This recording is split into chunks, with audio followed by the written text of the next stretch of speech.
Hello and welcome to Airheads, a not-so-serious look at the serious business of royal rumours, gossip and gowns. I'm Tom. And I'm Maeve. And we'd like to start by thanking our listeners in Tanzania and Pakistan. Oh my god, I couldn't believe it. We got an email this week that we have been charting, that little Airheads podcast has been charting in Tanzania and Pakistan. We would absolutely love to hear from you guys. Like, what are your thoughts on the monarchy? Yeah, that would be great to hear. We have had an exciting week in that we crossed a little milestone with 50,000 downloads. It's very exciting, and we celebrated with a lovely cake from Luminary Bakery, which, you know, those who know. It's one of Meghan's faves. She featured it in her British Vogue September issue.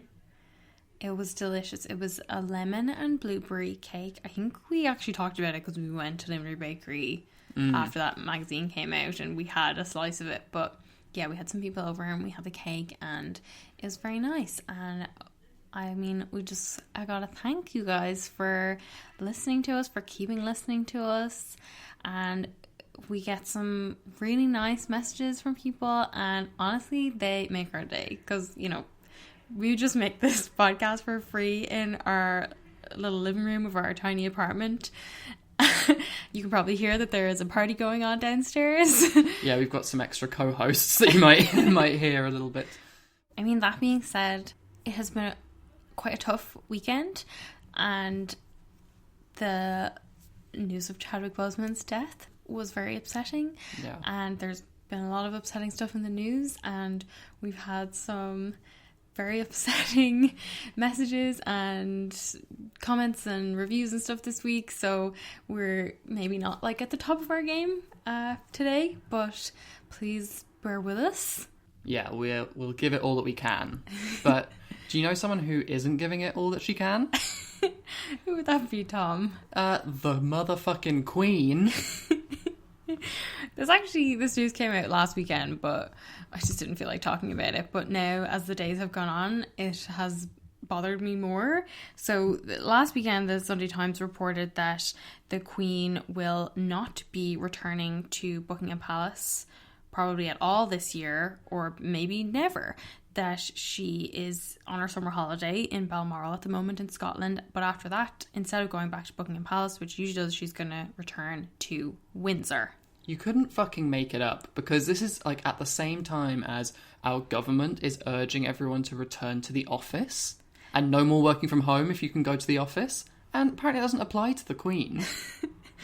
Yeah, we're getting this kind of narrative of how commuters are dragging their feet, and if we're going to send our kids back to school, then we need to set an example by returning to work ourselves.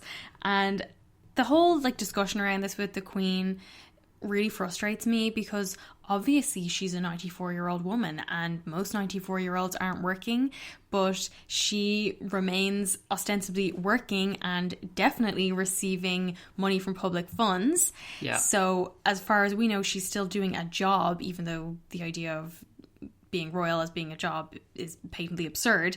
The Sunday Times reported that she's keen on commuting into London for engagements, and a source told Vanity Fair that she's planning to go to the Remembrance Sunday events at the Cenotaph in November, but that her plans remain fluid. I fucking bet they remain fluid. Yeah, well, she's just realised that she can get a ton of praise and public money for just quoting a pop song in her living room.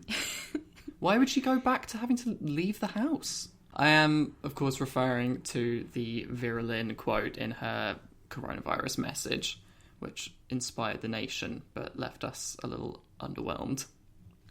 If she can't do the job, she should just pass it on to Charles. Yeah, exactly. There's no shortage of candidates for the job. And we've spoken before, I think it was a few weeks ago or months ago, when Andrew Morton, the royal biographer, said that Queen Elizabeth's reign is effectively over, and it is. Yeah. If she's going to be shielding or cocooning or whatever terminology they're using for the rest of her life, she's not working anymore. Absolutely. Zoom calls don't count.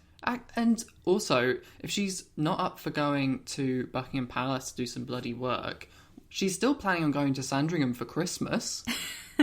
presumably dragging along these poor people who are in a bubble with her, banned from seeing their family so that she can, live forever. It's just so striking to me because we've seen so much skepticism around the government during the coronavirus crisis, and people have been so critical of their handling of coronavirus, and it's just that sort of not necessarily turning against, but certainly turning a critical eye to an institution in a way that people just don't have any interest in doing with the monarchy. Yeah, I know. It's like they just have this charmed life in so many ways, I suppose. And it applies to all of them. I mean, I know August is typically a very quiet month when they usually take their holiday, but all the conversation around the royals taking their holidays and the Cambridges having their summer holidays with the kids and all of this talk of holidays just makes me think, what the fuck else have you been doing all year? Yeah, exactly. And I think part of it is, and we'll get into it later when we're talking about finding freedom again, but this idea that during something as scary, as unpredictable as coronavirus, people really cling to something that gives them a sense of stability. And even though they have increasingly turned against the government or the media or the police or whatever it may be over the years, when things really get tough, people for some reason take a lot of comfort in the monarchy. And I think part of that is because people see it as very intrinsically and uniquely British and a sort of barricade against that rapid, frightening change of the modern world. And the Queen, I guess, is the biggest example of that because she's been doing the job for so long. But really, to me, obviously I'm not British. I don't have that same connection that maybe other British people do, but it just strikes me as so ridiculous that people aren't using this moment to think, why are these people getting money from us? What are they for? Especially when we've had months, quite rightly, of bringing up how underfunded the NHS has been. And now obviously that is the government's fault for the last 10 years, but the Queen is getting a hell of a lot of money from the government as well. So that money could, and I would say should, be spent on the NHS, which is for all of us. And another thing that, at once I found really hilarious and also really infuriating in a stupid way, but also a serious way, was a post by Kensington Royal this week. And it was a photo on Instagram of an email.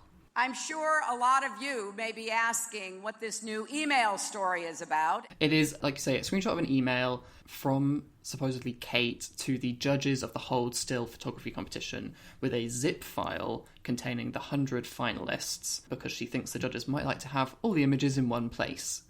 So this is the photography competition that's being organised by the National Portrait Gallery, of which Kate is patron. We talked about it back when it started. But just this idea that, we talked about it last week as well, that we haven't seen Kate at all since Meghan's birthday, which was the 4th of August. So that's nearly a full month since we've seen her do any kind of work. And now they're trying to get credit for her sending an email, which she definitely didn't send because this email is obviously photoshopped. Yeah, I mean, that little grey circle that you get in a Gmail account that has your initials in it, that has a different coloured grey square blocking out the real initials. And then in a font which I think is Calibri, which I would see as Comic Sans wearing a tie, they've written DOC. And then in a different font, they've written Duchess of Cambridge over the name. I mean, are we meant to think it says Catherine Cambridge there? But, I mean, presumably it says whatever the name of the intern that had to draft this message is. But it just seems very fake, and it made me think of how much flack Harry got for that Bon Jovi text exchange. Oh my God, yeah. People wouldn't stop going on about how that was fake message, and then also that he was so embarrassing, whereas this just is absolutely riddled with problems. And at least Harry disclosed very loudly in the Instagram caption that time that this was not a real text conversation, whereas they want us to believe this was a real email. And oh my God, every article I could find about it was saying how Duchess of Cambridge signs her emails in such a relatable way. Well, with her initial. Like, it just seems like a lot of credit for something which is just so tiny. And it's also aesthetically horrible on their feed. It looks terrible. Why did they put this on the main feed? Why not a story? Jesus.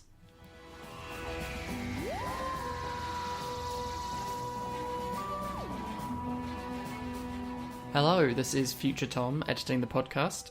Yes, we've just seen the Kensington Royal post with Kate on another Zoom call for the Hold Still competition. And no, haven't changed my mind. Our analysis still stands. There was another story last week that we missed that I thought we could mention because it was funny to me, that Kate was spotted a couple of weekends ago with Prince George, Princess Charlotte and Prince Louis at a pottery painting shop near their home in Norfolk called Mabel's Paint Pot.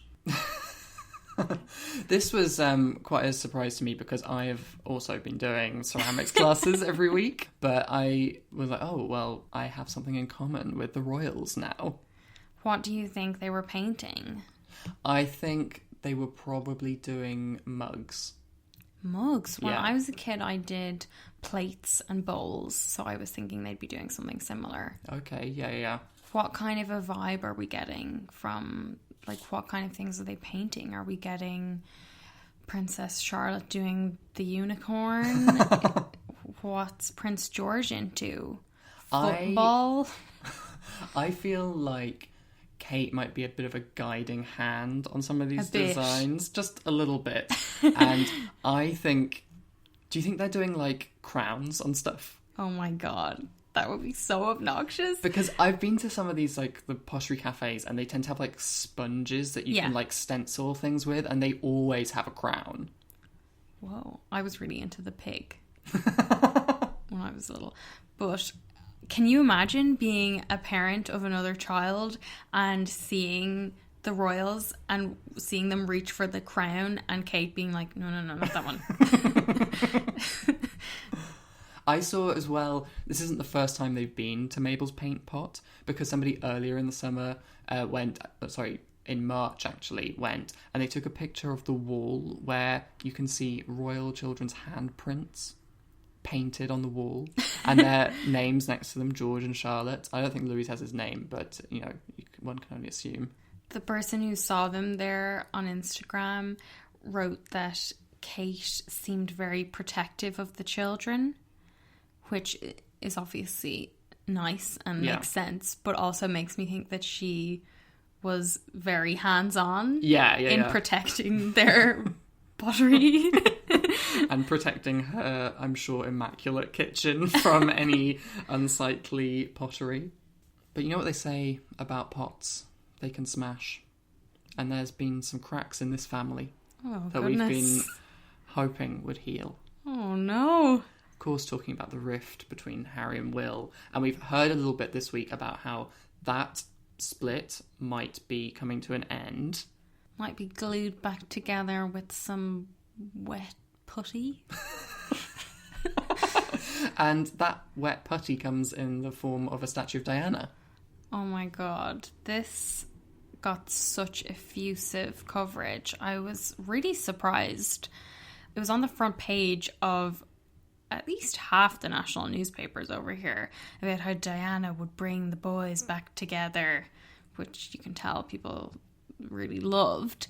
But basically this was all because of a joint statement that Prince William and Prince Harry put out about the commemorative statue of Princess Diana, which you may remember was commissioned back in 2017, and progress has been very slow. And I think earlier in the summer, or maybe earlier in the year, the Daily Mail had a piece about how it was a victim of the rift between the brothers and that it wouldn't be going forward. But now they're saying that it actually will be installed in the sunken garden at Kensington Palace on the 1st of July next year. What would have been Diana's 60th birthday.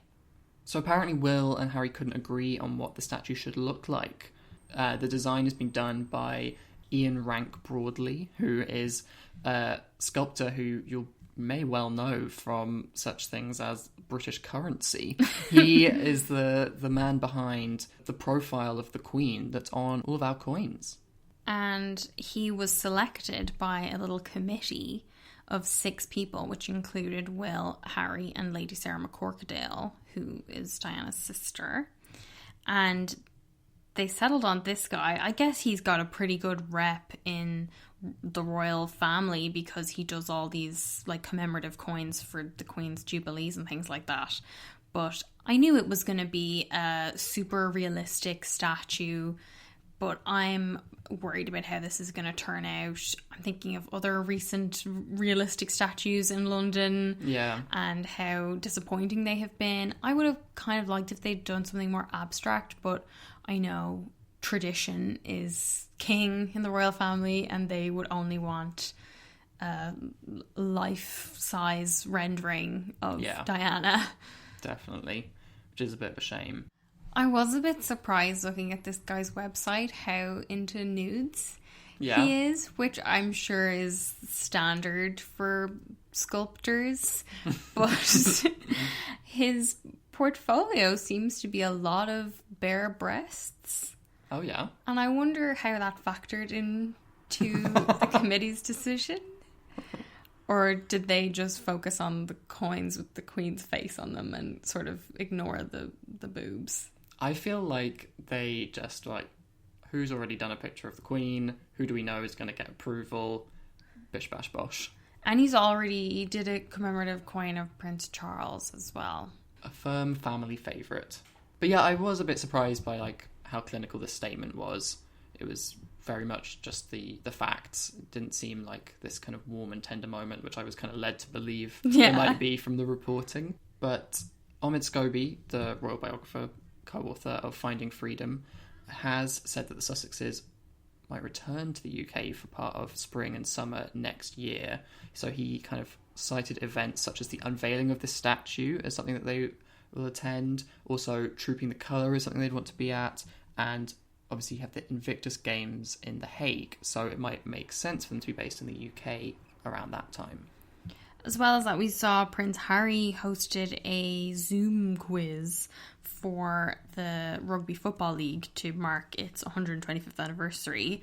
And during this Zoom quiz, he said, "We've got a whole Rugby League World Cup coming next year. I definitely plan on coming back. I would have been back already had it not been for COVID." Harry very late to the game with Zoom quizzes. I feel like everyone's done them and got thoroughly sick of them. But I thought that was interesting that, you know, he's not run away and never coming back. He firmly plans to make use of that. Well, they don't really have rugby in the US, so I imagine he would miss that a lot. One of the more interesting theories I saw was that Harry and Meghan may be preparing for their return to England by sucking up to the Queen. Yeah, this was interesting because obviously Harry and Meghan were the first royals to actively bring up the uncomfortable origins of the Commonwealth earlier this year, and we saw that they got a lot of praise from some people, a lot of criticism from others for how they talked about it. But it seems like they're kind of backtracking a little bit, and now they're so full of praise for the Queen, who they keep referring to as grandmother, and her legacy, the Commonwealth.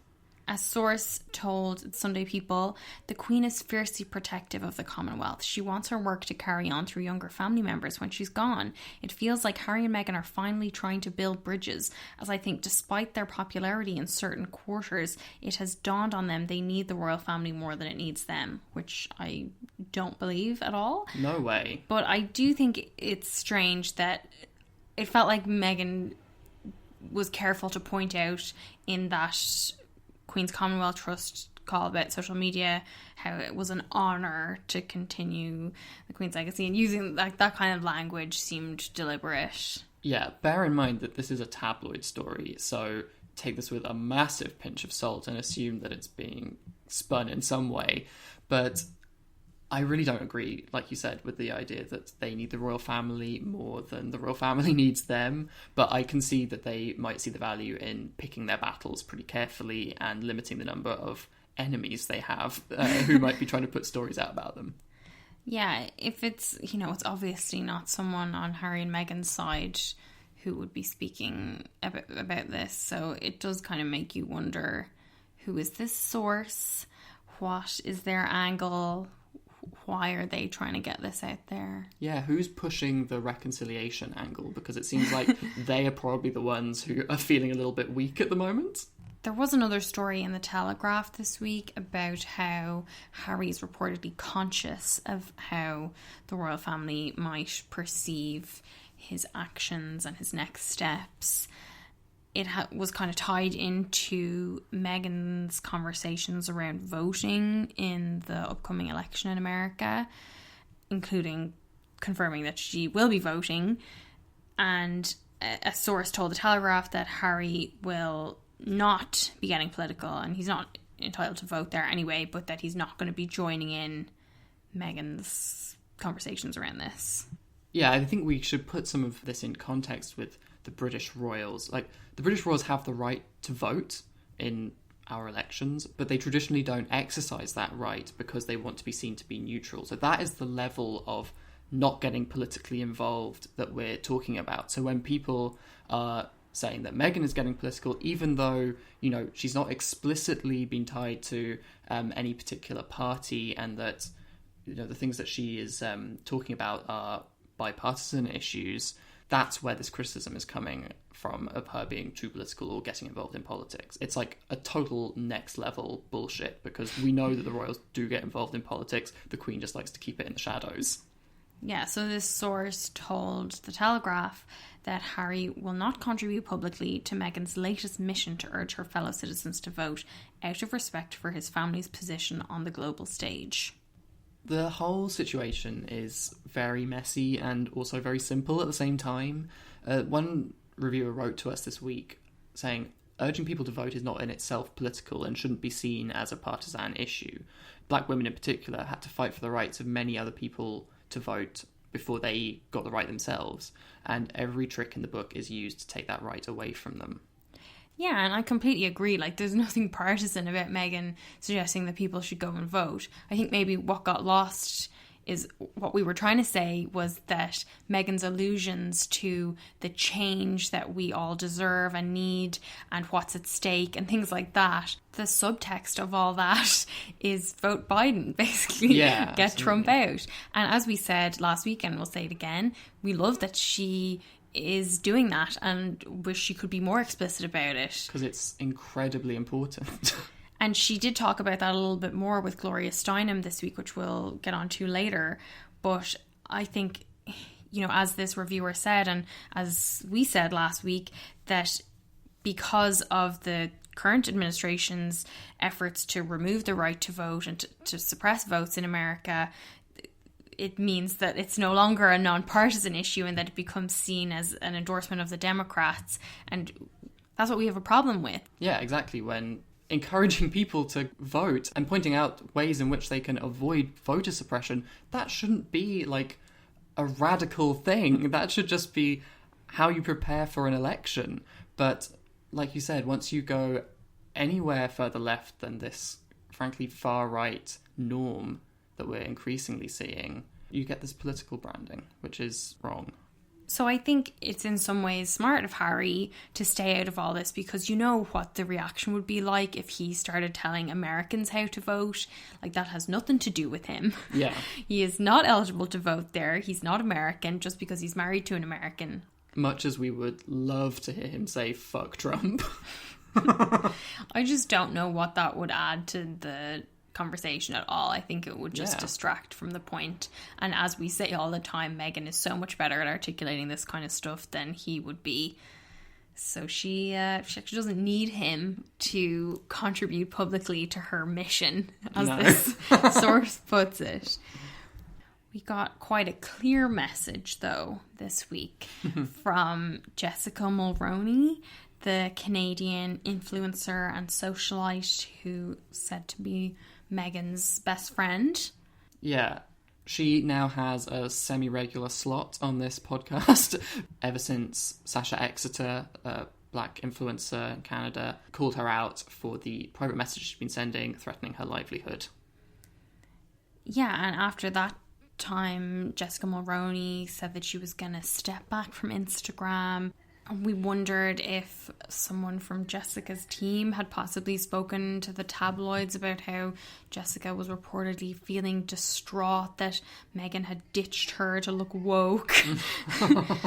And anyway, it seems like we've gotten some kind of confirmation this week because Jessica Mulroney has returned to Instagram, and this week she posted a picture from Meghan's wedding. The kind of famous shot of Meghan entering the church and Jessica's son behind her, hearing the trumpets and his like delighted smile. Yeah. And she wrote in the caption, "I see this and pure joy." And then, a little while after that, she made her account private. I thought this was, a very attention-grabbing move on her part, but she was kind of savvy about it because on the one hand, it acted as a reminder to all of us that she's still comfortable and friendly enough with Meghan to post a picture of her on her Instagram feed, something that she hasn't done basically since Meghan got married, really. And also letting us all know that she will always have been a part of this royal wedding. Yeah. But that by then making her account private, she got to ostensibly suggest that she didn't want that heat. Yeah.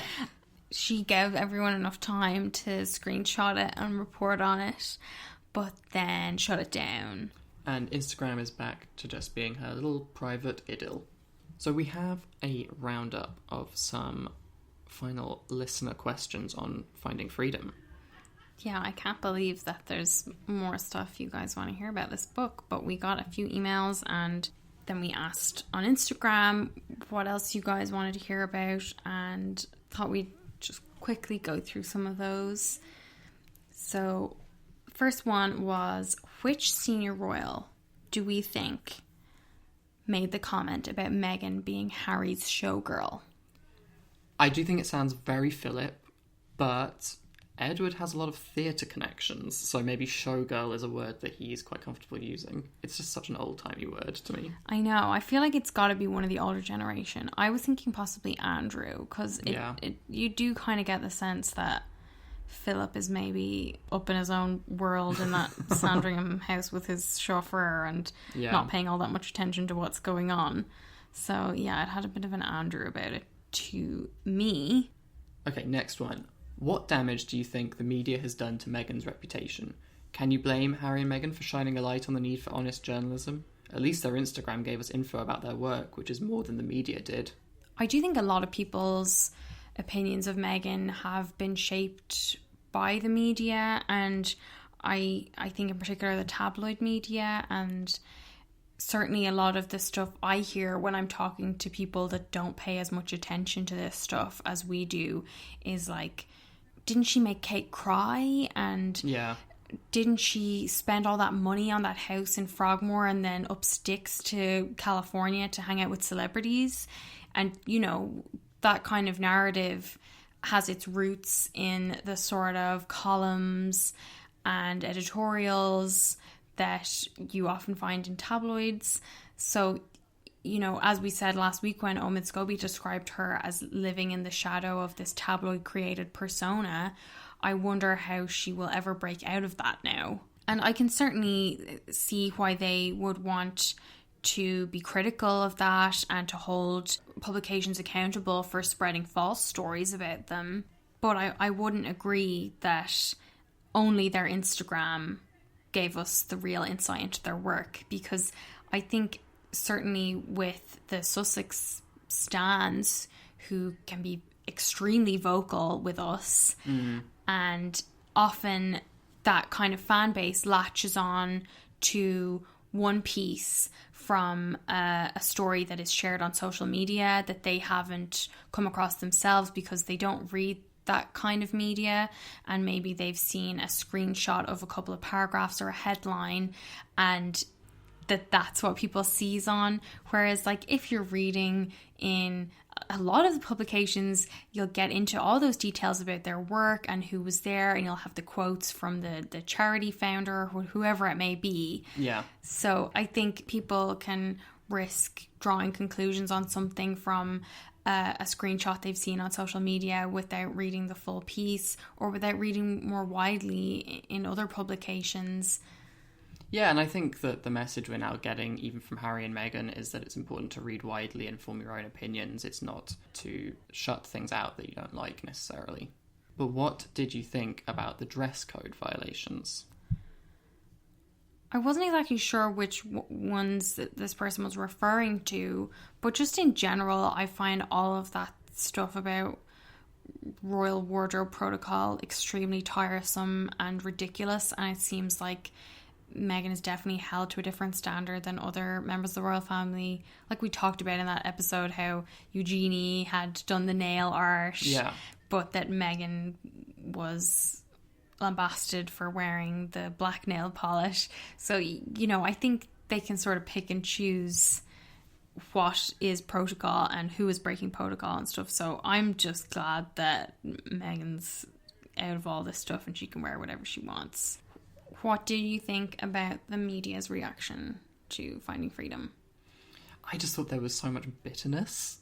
There was a lot of like jealousy going around, I thought. What did you think? Yeah, I was interested in how much coverage there was about this book.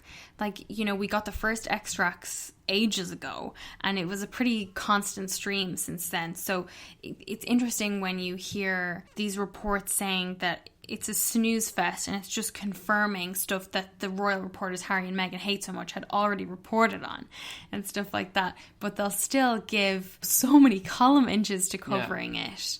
And the same publication will then refer to it as a bombshell biography in another piece.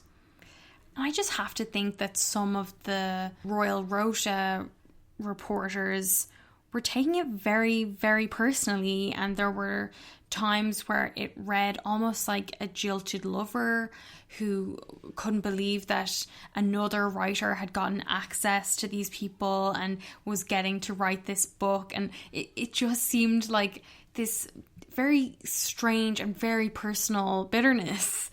At the same time, though, obviously the ones that people focus on are the more negative or more angry responses to the book. And, you know, there were also ones in the more Republican publications like The Guardian who also said, like, this book doesn't do Harry and Meghan's story justice. And that's kind of what we were saying as well, that it focuses too much on the bland, trivial details without going into the kind of detail that would serve Harry and Meghan well.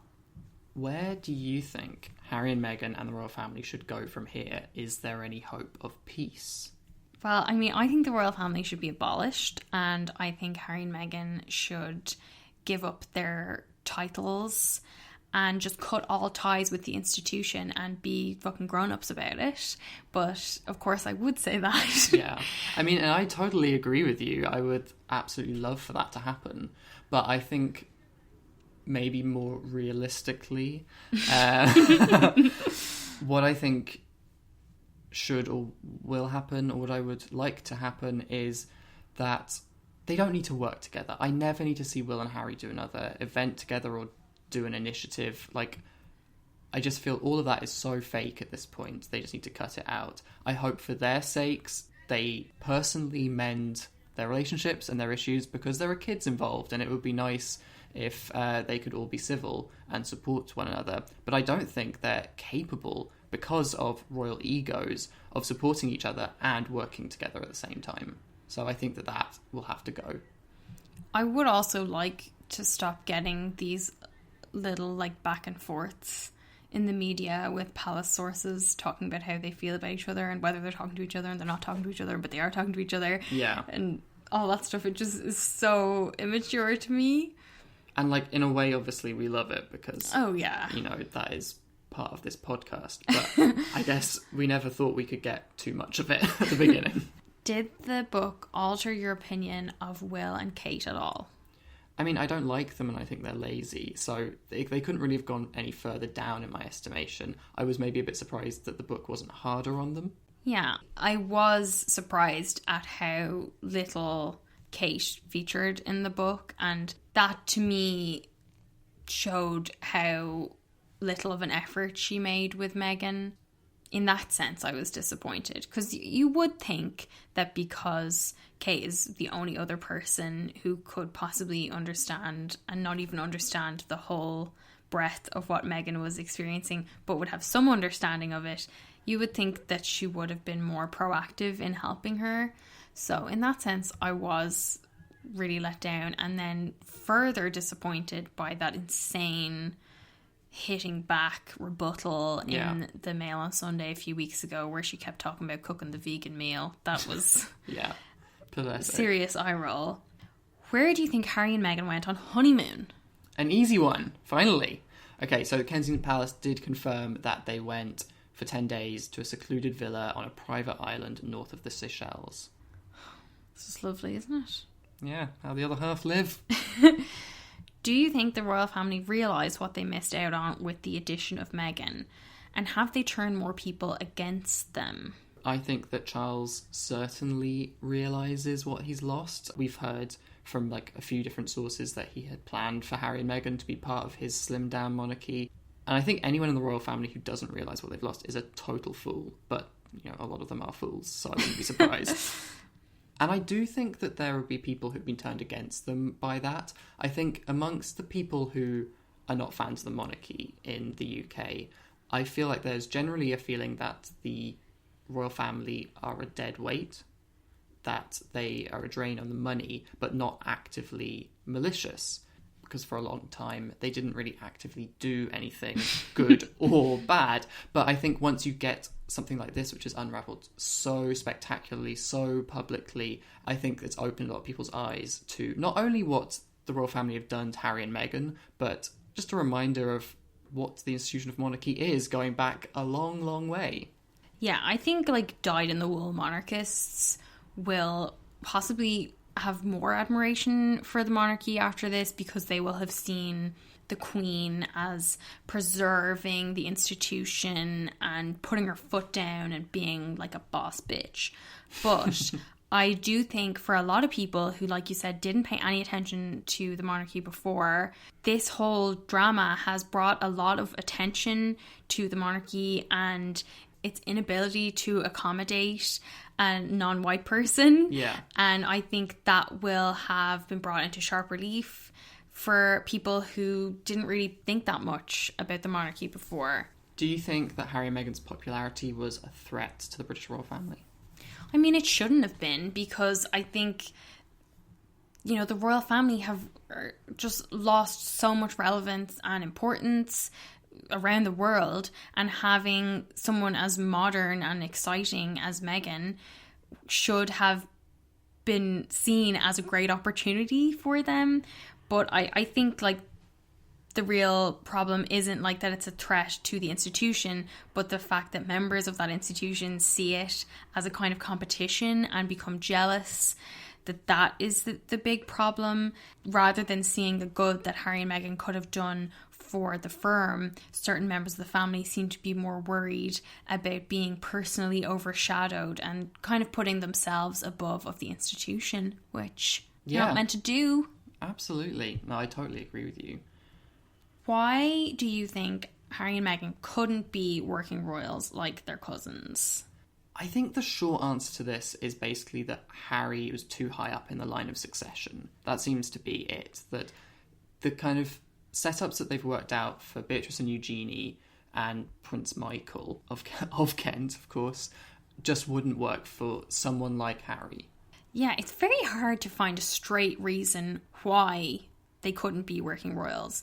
One of the pieces I was reading was Chris Shipp, the royal editor for ITV, had written a piece about how Prince Michael of Kent, who Harry and Meghan had cited as an example of precedent that was mentioned in Finding Freedom, how he had a consultancy business and he was also a cousin of the Queen and he represented the Queen doing some work. The thing is, though, because he was the Queen's cousin, he wasn't the son of the future king. The point that Chris Shipp made was that that kind of arrangement wouldn't be possible for someone like Harry. But basically what that boils down to is, no, the rules are different. Exactly. And there's no explanation. Like, it just feels like this totally intangible thing where, like with the wardrobe protocols and stuff, that they just kind of make things up as they go along. Yeah. And it would be incredibly frustrating to be just not able to get a straight answer other than, well, I just don't feel like it. Like, yeah, it's ridiculous. I mean, which is good to bring us on to the next question, which is, the royal family are clearly so dysfunctional. Why are they so often held up as examples? Well, I think this is like what I was saying earlier, that British people are so obsessed with the idea that there's something special about Britain and Britishness, and that the monarchy is so British that they see that as the thing that proves the specialness of the nation.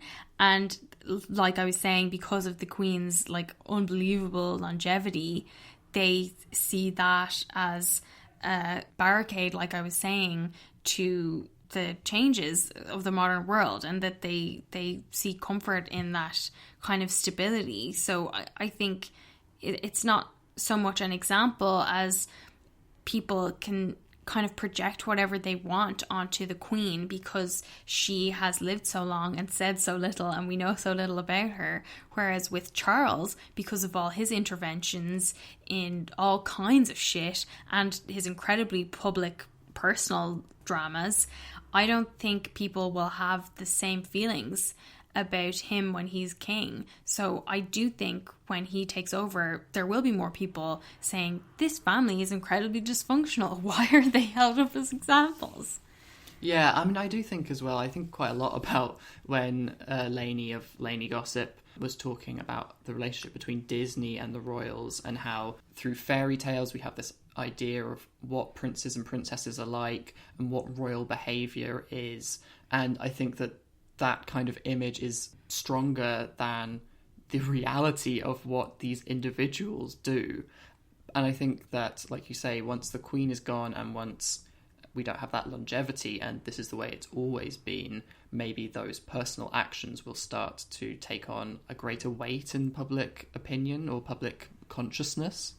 So why do you think the palace didn't publicly deny the Meghan made Kate cry stories, but said something about the baby Botox?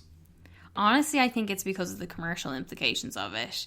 And, you know, as much as we laughed at it and got, like, you know, rolling our eyes at it and stuff, there is still the fact that by saying Kate had gotten baby Botox at this particular clinic, it could be seen as a royal endorsement from which that clinic could profit, and that they were basically using Kate to market their services.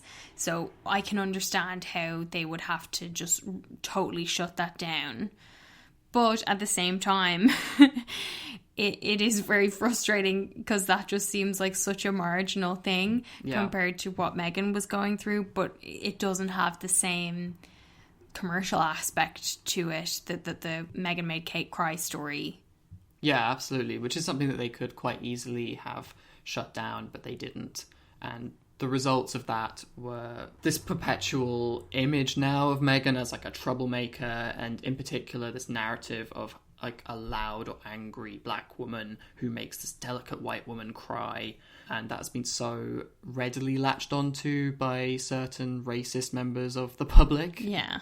Stephanie, one of our listeners, said that I felt that the authors did not emphasise racism enough in the book as a reason for them stepping down as working royals. Yeah, and there definitely seems to be a lot of kind of walking on eggshells around this and trying to avoid calling it by its name and using the word racist. You know, we have a lot of those kind of euphemistic terms like we talked about before with the idea of snobbery. Yeah. And talking about tradition and things like that. But I think there is definitely something that people are more offended by the idea of calling someone racist than by someone's racism. Yeah, and it's something that we've seen so much amongst white people, especially this year, but, you know, obviously going back for ages. In a way, you can understand it if your job is royal reporting. You maybe are conscious of not wanting to burn those bridges by straight up calling someone a racist. You don't come back from calling Prince William racist in terms of being part of a kind of trusted circle of royal reporters. I just feel like there could have been some more allusions to it, like the Sussexes privately voiced to friends that they appreciated when William spoke about racism in football and said that he was bored and fed up with it, but felt he could have said more. Or like, you know, something like subtle in that way. That wouldn't be subtle at all to us. We'd know what they were saying. But, you know, the things that are left unsaid, as we said before, are as interesting as, or even more interesting than what was said in Finding Freedom. But let us move on to our quote of the week. So it's quite long this week. We're taking it from Meghan's backyard chat with her close friend, Gloria Steinem. Oh my God, she came through. After dropping that name in her speech a few weeks ago, she delivered the goods in a Q&A with Gloria Steinem in the back garden of her home in Montecito for Makers Women, which I have never heard of before. But their website brings me to a Yahoo page. And on that Yahoo page, we get a transcript of the interview, as well as a video in which we get to see Meghan's dogs, which is nice. Yeah, they didn't release the full video of the conversation. We just got this, like, 1 minute 40-second preview kind of thing. Meg, welcome home. I'm Thank you. so glad that you're home. Me too, for so many reasons. But they did put the transcript online with a little intro and an outro by Meghan. And my quote of the week would be when she spoke about voter suppression and specifically how it affects Black people in America. And she said, "I've been really concerned about voter suppression. We can already see all the different challenges that we're facing. I had the chance to speak with Stacey Abrams," love that, about this to try to get a better understanding of what to do. For example, if you're a person of colour and you're in line for potentially hours on end, and during that time someone tries to intimidate you to tell you that you should get out of line because you might be under surveillance or any number of intimidation tactics that are so scary. And then you think, you know, it's not worth it. You decide to step out of line and relinquish your right to vote. That's bad enough, but then there's a ripple effect because whoever's in the back of the line says, whatever they did to them, I don't want that to happen to me. That, I think, is so frightening, but I wonder how we circumvent that and how we get people to feel empowered. It's just such an important thing to be bringing up, voter suppression, and I was delighted to read this.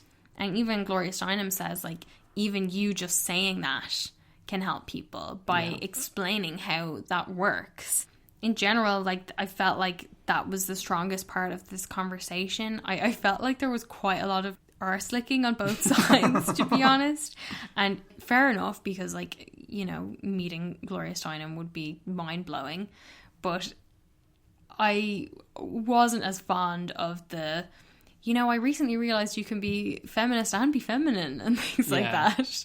And the detail about how Harry was really keen to make sure Gloria Steinem knew that he was a feminist, and that it's very important to him that she knows that. That was a little much for me. But in general, I think this this meeting also gives us our fit for a queen. Oh yeah, we've got to talk about this outfit. Oh my God. I mean, as if this wasn't TikToks 2.0 enough already. And we did a TikTok. We did do a TikTok. We'll have to do one. Okay, Yeah, that we'll would do a be TikTok on fun. the site. The outfit, the floppy hat. The plain white tee, those wide leg Anine Bing striped trousers, the Stella McCartney vegan leather sandals. And all accented with beaded bracelets that read "Linked Not Ranked," which were a gift from Gloria Steinem herself. This really hammered home the Gloria and I are friends. Yeah, especially as I really don't think Meghan would wear these bracelets if they weren't a gift from Gloria Steinem and designed by Gloria Steinem. They are, like, honestly pretty ugly. very far from Meghan's usual minimal, understated taste in jewellery. Thank God, though, they do come in black and white. So, But it was, you know, a nice thing and like a great humble brag. yeah. And a lovely message, especially one given the emphasis on hierarchy in the monarchy. Yeah, absolutely. But overall, I was like quite surprised with the photos from this. I liked that they were taken by a black photographer, Matt Sales, and copyright the Duke and Duchess of Sussex. But I was just so surprised at how casual Meghan was in this. It was quite surprising to see Meghan like have her shoes off and have like one leg up on the seat. Yeah. You know, I wouldn't be taking my shoes off in front of Gloria Steinem. But I like the idea that they have connected and that they might work together in future. Yeah. And it seemed like a lot of people were very inspired by this video. I'd love to see Meghan go a little bit more radical next time. Oh, yeah. Absolutely. You keep pushing it, Meghan. I feel like maybe Meghan should be our first in line because of all the stuff that she's done compared to everyone else. But I do think we should have an honourable mention for Kate because she apparently sent an email this week. The combination of the photo and the caption that just said an email has been sent, Like, Jesus Christ. it took my breath away. It just was like the final nail in like a shitty week where, you know, being like personally worried about work and the recession that we're going through and all that kind of, you know, stuff we don't need to get into. But then just to see these fucking layabouts on their permanent holiday and letting us know when they send an email as if we're meant to give them a pat on the back or like a like on Instagram. Like, Yeah. absolutely no fucking way. Because we are their employers. We pay Stop. for this work and we don't ever get to conduct an appraisal. Okay? So I would like that, please. I would like to give them an evaluation and let them know what their performance is like. I know the people who got so worked up about Harry and Meghan not releasing the christening photos of Archie, and they're like, well, we pay for them with our taxes. I'm like, I don't fucking need to see any of that personal shit. Yeah. I want to know what they're doing in their work. Yeah, that's what we want to see, and that's what we are, I think, entitled to see.